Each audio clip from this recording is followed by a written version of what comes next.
Hello friends, welcome you all on your on YouTube channel. और आज के video में हम बात करेंगे 20th सेंचुरी के एक famous Irish poet W B Yeats की और उनकी एक poem a prayer for my daughter की। तो हम बात करें a prayer for my daughter की, थोड़ी सी हम उससे पहले बात कर लेते हैं डब्ल्यू बी यट्स के बारे में।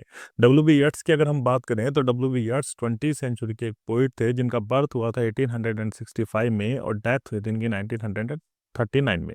तो इनको आप 20th सेंचुरी का राइटर कह सकते हो, मॉडर्न राइटर कह सकते हो। ये एक आयरिश पोइट थे, ड्रामेटिस्ट थे और राइटर थे। आयरलैंड से बिलोंग करते थे, इसलिए ये आयरिश पोइट थे। अब क्या था literary movement, Irish literary movement, यानी आयरिश लिटरेचर को रिकॉग्निशन दिलाने के पीछे इन्होंने मूवमेंट चलाया था।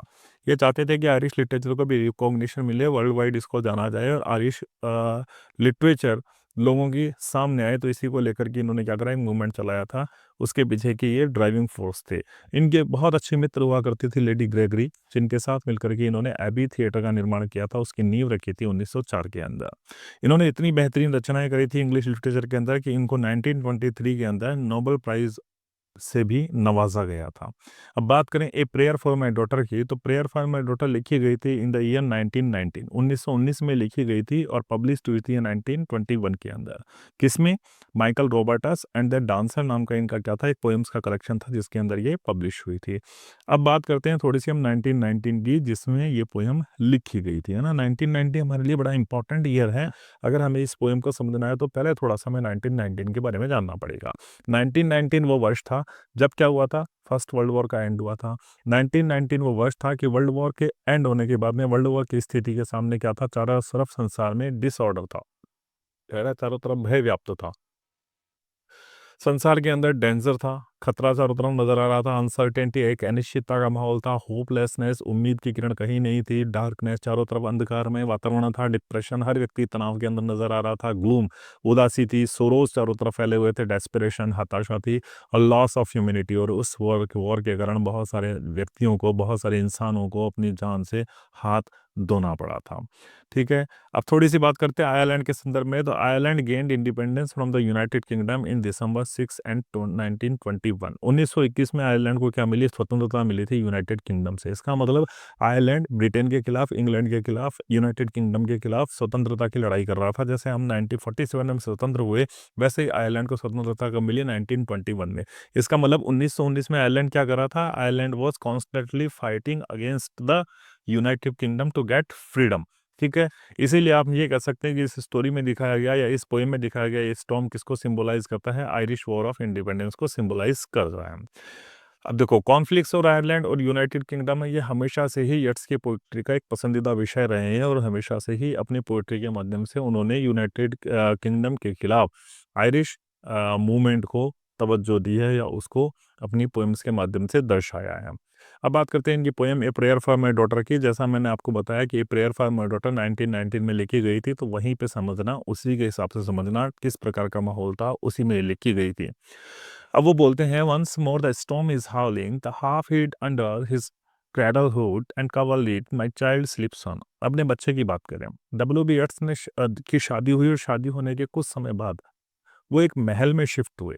कहाँ पे उन्होंने एक महल परचेज किया, और वो महल कहाँ परचेज किया, थूर बेलिली में परचेज किया, जिसको थूर बेलिली या यट्स टावर के नाम से जानते हैं। ठीक है। बड़ा ही फेमस ये एक महल था कि उसको हम थूर बेलिली या यट्स टावर कहते हैं, है ना। अब इसके अंदर क्या था कि जब हमने शादी के कुछ समय बाद वो यहाँ पे शिफ्ट हुए तो उनके एक पुत्री का जन्म हुआ, यट्स की एक पुत्री का जन्म हुआ, एनी बटलर यट्स। एनी बटलर यट्स जब जन्मी तो उस समय का माहौल जो था 1919 का अच्छा नहीं था। चारों तरफ डेंजर था, खतरा था, ह्यूमैनिटी का लॉस हुआ था, अनसर्टेनिटी थी, एक डिप्रेशन, एक तनाव भरा माहौल था। और उसी समय उनके पुत्री का जन्म हुआ तो वो उसको लेकर के बड़े वो चिंतित थे। तो उसी की बात करते हैं कि once more the storm is howling, बाहर का वातावरण क्या है, एक बार फिर स्टॉर्म इज हाउलिंग, यानी तूफान शोर मचा रहा है। और मेरी प्यारी सी बच्ची, मेरी छोटी सी बच्ची कहाँ सोई हुई है, अंडर दिस क्रेडल हुड, इस क्रेडल हुड में। ठीक है, ये क्रेडल हुड हो गया। इस क्रेडल हुड और कवर लीड यानी चादर से ढक हुई, बेडशीट ओढ़ी हुई मेरी बच्ची आराम से निष्फिक्र सोई हुई, क्योंकि बच्चा इनोसेंट है, बच्चे को पता ही नहीं है बाहर क्या हो रहा है, बच्चे को पता नहीं किस प्रकार का माहौल है, तो वो निष्फिक्र होकर कि उसकी बच्ची सोई हुई है जबकि बाहर तूफान चल रहा है। देर इज नो ऑब्स्टेकल, वो कहता है कि there is no obstacle but the Gregory's wood and one bare hill whereby the haystack and the roof levelling wind bred on the Atlantic can be stayed. वो कह रहा है कि ये आने वाला तूफान कहाँ से शुरू हो रहा है, bread on the Atlantic. Bread on यानी ओरिजिनेटेड, कहाँ से ओरिजिन हो रहा है इसका? तूफान की शुरुआत हो रही है अटलांटिक ओशन से आ रहा है। और कितना खतरनाक तूफान आ रहा है, रूफ लैंडिंग, ये छतों को बराबर कर देना, नहीं नहीं, लोगों के घरों की छतों को उड़ा करके ले जाए, इतनी पावरफुल ये तूफान है स्टेक, बड़े से बड़े चारे के ढेर को लेवल कर दे, इतना बड़ा ये तूफान है। लेकिन इसकी स्पीड को चेक करने वाला, इसकी स्पीड को रोकने वाला, इसकी स्पीड में कोई ऑब्स्टेकल नहीं है, कोई बाधा नहीं है, केवल दो ही चीज़ है। एक तो लेडी ग्रेगरी का वुड है, ठीक है, ग्रेगरी के एस्टेट में क्या हुए थे, कुछ पेड़ उगे हुए थे जो उस तूफान की स्पीड को थोड़ा सा कम कर सकते थे, ठीक है। एंड वन बेयर हिल, और एक नंगी पहाड़ी। देखो पहाड़ी पे पेड़ पौधे वगैरह होते तो समझ में आता कि वो थोड़ी सी हवाओं की गति को धीरे कर सकते थे, लेकिन ये पहाड़ी भी है तो नंगी पहाड़ी है। तो वो कहता है कि कोई ऑब्स्टेकल नहीं है, there is no obstacle in the way of the storm, storm के आने वाले तूफान के रास्ते में कोई ऑब्स्टेकल नहीं है, केवल ग्रेगरी का वुड है। और ग्रेगरी के जंगल के आगे, वुड यानी जंगल, ग्रेगरी का जंगल है और एक नंगी पहाड़ी है। और इस तूफान को रोक पाने में असक्षम है कैन बी स्टेट, जिससे ये तूफान रोका जा सकता है। केवल यही दो ही चीज़ हैं, which are the obstacles in the way of this storm, ठीक है। फिर वो कहता है and for an hour I have walked and prayed, 1 घंटे तक, वो बड़े बेचैन हो गए तो वो कहते हैं 1 घंटे तक मैं लगातार चलता रहा और मेरी बेटी के लिए मैं प्रार्थना करता रहा। क्यों? क्योंकि great gloom in the is in my mind, मेरी बच्ची के प्रति, मेरी बच्ची का फ्यूचर मेरे दिमाग में घूम रहा था और उस बच्ची के भविष्य को लेकर के मैं बड़ा चिंतित था और उस बच्ची के भविष्य को लेकर के मैं बड़ा ग्लूमी, बड़ा सोरोफुल था। इसीलिए मैं बड़ा बेचैन होकर के 1 घंटे तक घूमता रहा और भगवान से मैं प्रार्थना करता रहा। फिर वो बोलते हैं हाँ ये वॉकड, मैं चलता रहा, लगातार प्रार्थना करता रहा for this young child and और 1 घंटे तक। और जब मैं 1 घंटे तक प्रार्थना करता रहा तो मैंने सुना, ठीक उसी समय क्या सुना, सी विंड, उस समुद्र से आने वाली हवाएं स्क्रीम, टकरा रही थी, स्क्रीम यानी चिल्लाना, अपॉन द टावर, वो आ रही थी मेरे थूर वैली के टावर से टकरा रही थी तो देवर क्रिएटिंग द नॉइज, वो स्क्रीम ऐसा लग रहा था मानो वो चिल्ला रही है ना। अंडर द आर्चेस, मैंने उस हवाओं के शोर को सुना, कहाँ? आर्चेस, आर्चेस यानी ब्रिज, एक पुल था, ठीक है, आर्च हो गया, ये इस प्रकार का आर्च होता है, पुल इस तरीके से बनता है। अब इस पुल के अंदर से वो हवा गुजर रही थी और जब वो इस पुल के अंदर इस आर्चेस से हवा गुजर रही थी तो मैंने उसके शोर को सुना एंड स्क्रीम, और मैंने उस हवा की चिल्लाहट भी सुनी, कहाँ? In the AIIMS Abu the flooded stream, एक झरना था जिसका पानी क्या था, ओवरफ्लो हो रहा था, ठीक है, क्योंकि हवा आ रही है, लहरें ऊंची ऊंची उठ रही है, तो झरने का पानी क्या हो रहा था, ओवरफ्लो हो रहा था। और उस झरने के ऊपर एम्स के पेड़ लगे हुए थे और उन पेड़ों के बीच में से जब ये हवा गुजर रही थी तूफान की, तो साए साए की आवाज़ आ रही थी। मैंने उस हवा को, उस आवाज़ को, हवा की आवाज़ को वहाँ भी सुना। और जब मैंने ये सारी चीज़ें सुनी तो मैं मेरी बेटी के लिए चिंतित हो गया और 1 घंटे तक मैं उस बेटी के लिए प्रार्थना करता रहा। और इन हवाओं के, इन आवाज़ों को, जगह जगह इस तूफान की आवाज़ों को सुन करके मेरे मन में कल्पना हुई, इमेजिन, मैंने कल्पना करी, किसी की कल्पना करी, एक्साइटेड रिवरी, रिवरी यानी देवा स्वप्न, उसको दिन में ही स्वप्न आया क्योंकि वो बड़ा एक्साइटेड हो गया था फ्यूचर के डेंजरस ईयर्स को देख करके, और उसको ये लगा क्या, that the future years had come, future years had come यानी भविष्य के वो वर्ष आ गए हैं। डांसिंग ऑन द फ्रेंजाइड डम, फ्रेंजाइड यानी पागल हो जाना, मदमस्त हो जाना। बीट होती है ना, देखो पहले युद्ध होते थे तो नगाड़े बजाए जाते थे, सेना तैयार हो जाती थी अपने दुश्मनों पर टूट पड़ने के लिए, है ना। तो वैसे ही वो कहता है, ऐसा लगता है कि भविष्य के वो डेंजरस वर्ष आ गए हैं, ऐसा लगता है कि भविष्य के वो वर्ष तो जो परेशानियों से भरे हुए हैं, आक्रमण करने के लिए तैयार है और मेरा बच्चा अभी बहुत छोटा है, ठीक है। और ये भविष्य के वो वर्ष कहाँ से आए हैं? मर्डरस इनोसेंस, देखो मर्डरस इनोसेंस, इनोसेंस कभी मर्डरस नहीं हो सकती है ना। देखिए मर्डरस और इनोसेंस दोनों अपने कॉन्ट्रास्टिंग वर्ड हैं, और जब इस प्रकार के वर्ड्स को हमारी लिटरेचर में साथ साथ रख दिया जाता है किसी पोएम के अंदर तो वहाँ एक फिगर ऑफ स्पीच अपीयर होता है जिसको हम क्या कहते हैं, ऑक्सीमोरन। तो यहाँ पे ऑक्सीमोरन है, क्योंकि समुद्र की कोई गलती नहीं है, समुद्र तो बड़ा इनोसेंस है, समुद्र तो बड़ा इनोसेंट है। एब एंड फ्लो आना, ज्वार भाटा आना समुद्र की एक नैसर्गिक प्रक्रिया है, एक नेचुरल चीज़ है, एक नेचुरल प्रोसेस है। अब समुद्र की वो लहरें हो सकता है तबाही भी मचा दें, लेकिन समुद्र का इंटेंशन नहीं होता है, समुद्र इंटेंशनली ऐसा नहीं करता है, बल्कि एक प्रक्रिया है समुद्र की लहरों का उतार चढ़ाव होना, है ना। वैसे ही वो कहता है, क्या करता है, देखो मैंने कहा आपको ये यट्स जो है अपने सिंबोलिज्म के लिए जाना जाता है, अपनी प्रतीकात्मकता के लिए जाना जाता है। तो यट्स यहाँ पे क्या कहते हैं कि मेरी बेटी बड़ी इनोसेंट है, ठीक है, मेरी बेटी बड़ी इनोसेंट है, लेकिन उसकी यही इनोसेंस क्या बन जाएगी, मेरी बेटी के लिए मर्डरस बन जाएगी। कैसे बन जाएगी? क्योंकि वो बड़ी इनोसेंट है। और बेटी का नाम क्या है? Annie Butler Yeats. वो कहता है मेरी बेटी जो एनी बटलर येट्स है ना, वो इतनी ज़्यादा इनोसेंस है कि वो क्या कर देगी, आने वाले समय में लोग उसका गलत फ़ायदा उठा सकते हैं। आने वाले समय में लोग उसको क्या कर सकते हैं, उसको परेशान कर सकते हैं। और आने वाले समय में शायद वो लोगों को समझ ही नहीं पाए बाहर का माहौल कैसा है, किस प्रकार के लोग होते हैं, ये संसार में क्या चल रहा है। और इसके कारण हो सकता है वो मेरी बेटी परेशानियों में पड़ जाए। तो उसने जब उस तूफान को सुना तो अपनी बेटी को लेकर के वो बड़ा चिंतित हो गया, कि उसे लगा कि भविष्य के वो वर्ष आ गए हैं जो मेरी बेटी के लिए बड़े परेशानी भरे हो सकते हैं। फिर वो कहता है, मैं शी बी ग्रांटेड ब्यूटी, कि हे भगवान, ऊपर वाले से प्रार्थना करें कि भगवान मेरी बेटी को क्या देना, ब्यूटी देना।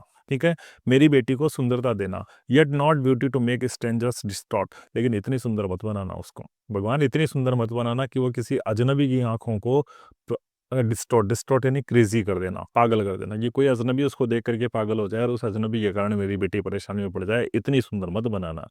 क्योंकि तू सुंदर बना देगा तो कोई भी अजनबी उसकी तरफ अट्रैक्ट हो सकता है और उस अजनबी के कारण वो परेशान हो सकती है।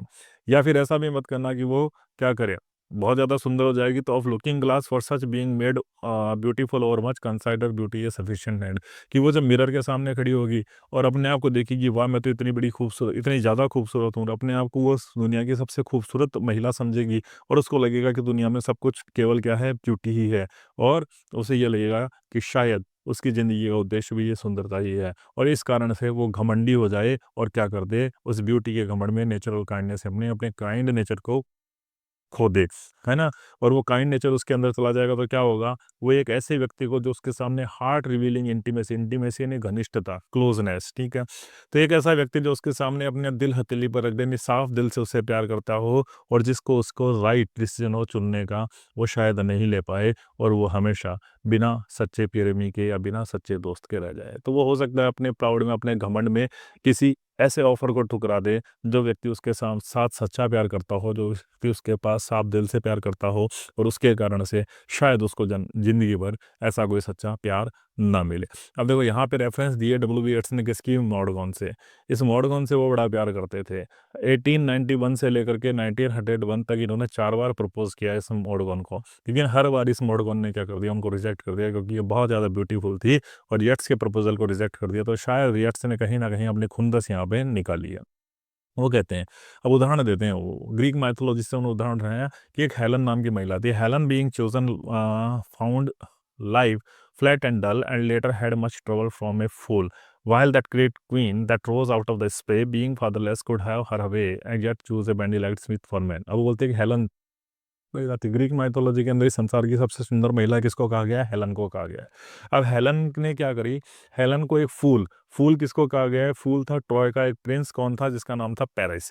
हेलन की शादी हुई किससे, मेनेलियस से। मेनेलियस उससे उम्र में थोड़ा बड़ा था। तो मेनेलियस के साथ हेलन को अपनी लाइफ कैसे लगी, हेलन को अपनी लाइफ लगी फ्लैट एंड डल। ठीक है, फ्लैट एंड डल लगी, नीरस सी लाइफ लगी। तो वो क्या करी, वो प्रिंस जो था ट्रॉय का, उसके साथ में, पेरिस के साथ में भाग गई। अब पेरिस के साथ में जब भाग गई तो मेनेलियस ने इस हेलन के भाइयों के साथ मिलकर के ट्रॉय पे आक्रमण करने का विचार बनाया कि इसे पेरिस से छुड़ा के लाऊंगा। और फिर क्या हुआ, ट्रोजन वॉर हुआ। ठीक है, मेनेलियस ने अपने हेलन के भाइयों के साथ मिलकर के ट्रॉय के प्रिंस पेरिस पर आक्रमण किया और इसके कारण ट्रोजन वॉर हुआ और ये 10 सालों तक युद्ध चला था, जिसके अंदर बहुत सारे लोगों को अपनी जान से हाथ धोना पड़ा था।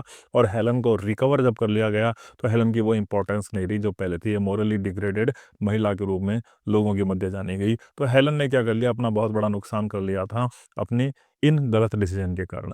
जबकि दूसरी एक ग्रेट क्वीन थी एफ्रोडाइटी। ठीक है, यहाँ पे रेफरेंस किसका है, एक एफ्रोडाइटी का, जो कहाँ से निकली थी, समुद्र में से निकली थी। स्प्रे यानी झाग, समुद्र के झाग से, यानी समुद्र में निकली थी। अब क्योंकि वो समुद्र में से निकली थी तो शी वॉज पेरेंटलेस, फादरलेस, उसके कोई पेरेंट्स नहीं थे वो जो उसको क्या कर पाएँ, गाइड कर पाएँ। इसीलिए could have her on way, वो अपनी इच्छा से कोई भी काम कर सकती थी। और जब वो अपनी इच्छा से काम कर सकती थी, सुंदरता तो थी, घमंड बहुत ज़्यादा था और अपनी विलिंगनेस से वो कोई चीज़ को चुन सकती थी, तो भी उसने क्या करा, समझदारी भरा काम नहीं करा और क्या करा, एक बैंडी लेग्ड स्मिथ फॉरमैन, एक लंगड़े आदमी को, एक लंगड़े लोहार को उसने अपने पति के रूप में चुना।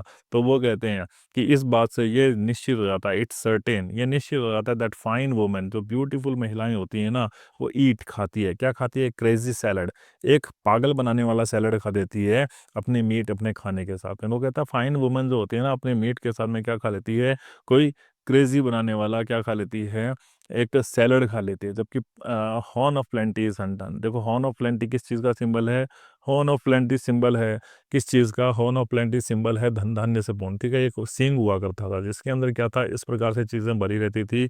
और ये एक इनके रिचुअल्स हुआ करता था कि ये सींग भरा हुआ है, इसका मतलब आने वाले समय में कभी खाने पीने की किसी भी तरीके की कोई कमी इनके पास नहीं रहेगी। लेकिन ये महिलाएं थी, ठीक है, ये महिलाएं थी। तो ये महिलाएं क्या करती है कि जो सुंदर महिलाएं होती है वो इसको छोड़ देती है ना। ये हॉर्न ऑफ प्लेंटी तो यूं ही धरा का धरा रह जाता है। और वो क्या कर लेती है, कोई सैलड खा लेती है जो उनको पागल बना देता है। यहाँ पे रेफरेंस किसकी दी है? इसी मॉडगन की दी है। इस मॉडगन ने किसको रिजेक्ट कर दिया? इस मॉडगन ने यट्स को तो रिजेक्ट कर दिया, और उसने किससे शादी कर ली? इस मैकब्राइड नाम के शख्स से शादी कर ली, और इनकी एक संतान भी हुई। और इसके कारण से इस मॉडगन को मैकब्राइड के साथ जब इसने शादी कर ली तो इसको बहुत परेशानियों का सामना करना पड़ा, ठीक है। फिर वो कहते हैं आगे, क्या कहते हैं, in courtesy I have chiefly learn, मैं चाहता हूँ मेरी बेटी क्या करे, कर्टसी, भगवान मेरी बेटी को कर्टसी, मेरी बेटी को शिष्टाचार देना, ठीक है। शिष्टाचार यानी गुड मैनर्स देना। क्यों? क्यों? Hearts are not earned had gift but hearts are earned. जो महिलाएं ज़्यादा सुंदर नहीं होती है ना, हर कोई उनको अपना दिल नहीं देता, यानी उनके पीछे बहुत सारे लोग तो नहीं होते हैं, बल्कि उनको क्या करना पड़ता है, हार्ट्स आर अर्नड, सच्चा प्यार उनको कमाना पड़ता है by those who are not entirely beautiful. जो महिलाएं बहुत ज़्यादा सुंदर नहीं होती है, पूर्ण रूप से सुंदर नहीं होती, उनको दिल जीतना पड़ता है। लोग अपना दिल लेकर के उनके पास आते नहीं है ना। They are not having so many suitors for themselves, they have to earn the suitors for themselves by their good manners. उनको अच्छी क्वालिटी से, अपने अच्छे मैनर से दिल जीतना पड़ता है किसी का। यट मैनी, वो कहते तो भी बहुत सारे ऐसे लोग हैं, played the fool for beauty is very self, जो क्या मानते हैं, सुंदरता को ही सब कुछ मानते हैं, लेकिन ब्यूटी के साथ में जो ब्यूटी की पूजा करते हैं, जो सुंदरता की पूजा करते हैं, उनको भी कर्टसी का चार्म, कर्टसी का मैजिक उनको भी वाइज यानी विजडम बना सकता है। यानी ऐसे लोग हैं जो सुंदरता की पूजा करते हैं ना, वो भी कर्टसी से अपनी नजरें नहीं फिर सकते। कर्टसी उनको क्या बना देती है, वाइज बनाती है। And many a poor that has road, और बहुत सारे से बेचारे से इंसान हैं जो क्या करते हैं, लव्ड, प्यार करते हैं, और ऐसा सोचते हैं कि शायद वो ब्यूटीफुल महिला उन लोगों से भी प्यार करती है, ठीक है। अब देखो, वो कहता है कि ब्यूटी की ठीक अपनी जगह पूजा की जानी चाहिए, लेकिन ब्यूटी सब कुछ नहीं है। ब्यूटी से ऊपर कर्टसी गुड मैनर्स नहीं है तो वो ब्यूटी भी किसी काम की नहीं है। तो वो बोलता है कि बहुत सारे ऐसे लोग हैं जो ब्यूटी की पूजा करते हैं, ब्यूटी को सब कुछ समझते हैं, लेकिन ऐसे लोग भी ब्यूटी से, अपनी गुड मैनर से, कर्टसी से अपनी आंखों को क्या नहीं कर सकते, अपनी आंखों से सॉरी, उसको अप्रिशिएट करे बिना नहीं रह सकते, उसका उससे अट्रैक्ट होने बिना नहीं रह सकते। तो बहुत से ऐसे पुअर लोग हैं, बहुत से ऐसे बेचारे लोग हैं जो क्या करते हैं, घूमते हैं, प्यार करते हैं, और वो सोचते हैं शायद उनको भी उनकी बिलोड प्यार करती है। लेकिन ऐसे लोग भी क्या करते हैं, उस ग्लैड काइंडनेस से, चार्म से, वर्च्यूज से, गुड मैनर्स से अपनी आंखों को नहीं हटा पाते। यानी गुड मैनर्स, ये कर्टसी एक ऐसी चीज़ है जो अगर किसी के पास भी होगी तो वो किसी भी इंसान को अट्रैक्ट कर सकता है, कोई भी इसके ऊपर से अपनी आंखों को नहीं हटा सकता। तो courtesy is the chief thing which he wants to be for his daughter. तो this is the end of the part first. थोड़े पोयम थोड़ी सी लंबी है, अगले वीडियो में हम इसको कंप्लीट करेंगे। तब तक keep on watching, sharing and subscribing. मिलते हैं आपसे अगले वीडियो में। धन्यवाद। Thank you.